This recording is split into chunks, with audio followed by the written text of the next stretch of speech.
Hey there, lesson number 4. These thoughts do not mean anything. They are like the things I see in this room, on this street, from this window, in this place. Unlike the preceding ones, these exercises do not begin with the idea for the day. In these practice periods, begin with noting the thoughts that are crossing your mind for about a minute. Then apply the idea to them. If you are already aware of unhappy thoughts, use them as subjects for the idea. Do not, however, select only the thoughts you think are bad. You will find, if you train yourself to look at your thoughts, that they represent such a mixture that, in a sense, none of them can be called good or bad. This is why they do not mean anything.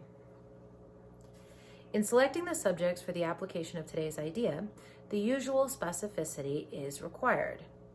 Do not be afraid to use good thoughts as well as bad. None of them represents your real thoughts, which are being covered up by them. The good ones are but shadows of what lies beyond, and shadows make sight difficult.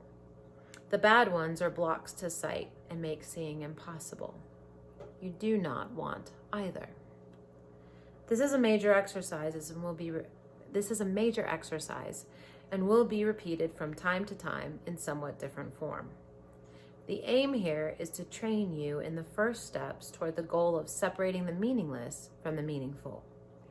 It is a first attempt in the long-range purpose of learning to see the meaningless as outside you and the meaningful within. It is also the beginning of training your mind to recognize what is the same and what is different. In using your thoughts for application of the idea for today, identify each thought by the central figure or event it contains. For example, this thought about blank does not mean anything. It is like the things I see in this room, on this street, and so on. You can also use the idea for a particular thought you recognize as harmful. This practice is useful, but is not a substitute for the more random procedures to be followed for the exercises. Do not, however, examine your mind for more than a minute or so. You are too inexperienced as yet to avoid a tendency to become pointlessly preoccupied. Further, since these exercises are the first of their kind, you may find the suspension of judgment in connection with thoughts particularly difficult. Do not repeat these exercises more than 3 or 4 times during the day. We will return to them later.